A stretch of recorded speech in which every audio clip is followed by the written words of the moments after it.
Hello mga B! May kapatid din ba kayong maraming paandar? May family gathering kami ngayon sa bahay ng aking brother-in-law at may ihinandang pabunot ang aming panganay. Very nostalgic nga itong experience na ito dahil ang dami naming memories from our childhood.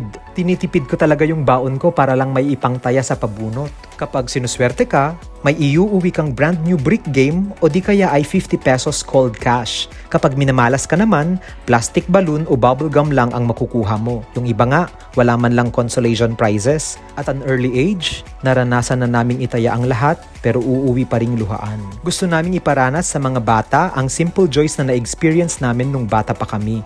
Pero obvious naman na kaming mga may edad na ang mas nag-e-enjoy sa kakakurot ng mga papel na may numero. Ang ending, wala ni isa sa amin ang nanalo. Doon ko napagtanto na scam lang pala ang larong ito.